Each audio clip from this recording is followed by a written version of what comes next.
दूसरी बात, उन्होंने ये भी बोला है कि ये जो अमेंडमेंट करा गया था कि कंपनीज जो हैं कितना भी पैसा पॉलिटिकल पार्टीज को दे सकती हैं। पहले जो रिस्ट्रिक्शन था कि अपना एनुअल प्रॉफिट से 7.5% से ज्यादा नहीं दे सकती, वो भी रद्द कर दिया है कि ये हमारे इलेक्टोरल डेमोक्रेसी के खिलाफ है, क्योंकि ये लेवल प्लेइंग फील्ड को हटाता है और बड़ी बड़ी कंपनियों को इलेक्शन इन्फ्लुएंस करने देता है।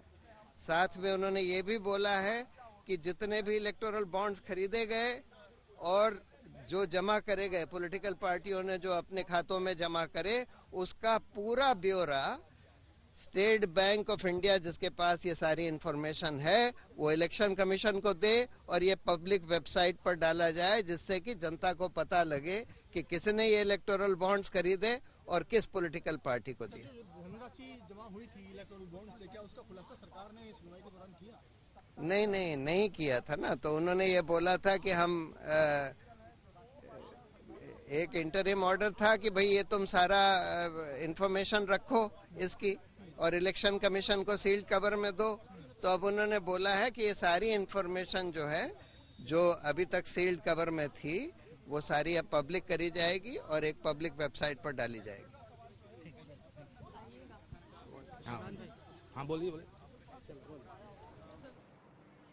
All right, we're listening to Prashant Bhushan there. Let me cut across again to Nalini Sharma joining us, who's tracked the verdict very closely. Nalini, when we see the provisions provided in as part of the electoral bond system, it says that those political parties that are eligible to receive electoral bonds are those who have managed to get at least 1% vote share in state legislative assembly elections or parliamentary elections. Now, that way there are way too many political parties who have managed that much.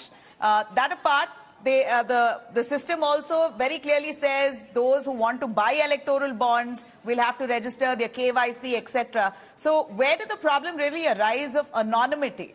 How did that really turn out to be a dubious affair? Well, Nabila, there were a few things that the Chief Justice of India had pointed out during the time when the hearing was going on before the Supreme Court. Number one, regarding the political parties getting the funding, he said that it does not provide a level playing field for all political parties, because like you correctly pointed out, the political parties need to have at least 1% of the vote share, which means that a lot of the smaller parties who probably might need more funding will not be able to get funding through the electoral bond scheme. So there is not a level playing field for all the parties to be able to subscribe to this scheme and try and get political funding out of it. The second thing regarding anonymity, what the Chief Justice of India had said is that that the scheme is not completely anonymous, because there is only selective anonymity, because the SBI, which is the authorized bank that used to issue electoral bonds, has the details of the donors. Along with that, the law enforcement agencies will also be required to have the details of the donors in case any such action needs to be taken. So there is only selective anonymity, there's not complete anonymity. And in a very important statement while pronouncing the verdict, the Chief Justice of India has today said that in fact the privacy regarding political support or any kind of political affiliation is only limited to a certain extent. It cannot be a blanket privacy that all citizens enjoy, especially when it's a question of political funding and free and fair elections. It's extremely important that authorities, including the Election Commission of India, has all the details of where the political parties are getting their funding from. And not only are these details now going to be submitted to the ECI, but they're also going to be published on the website for the public's consumption.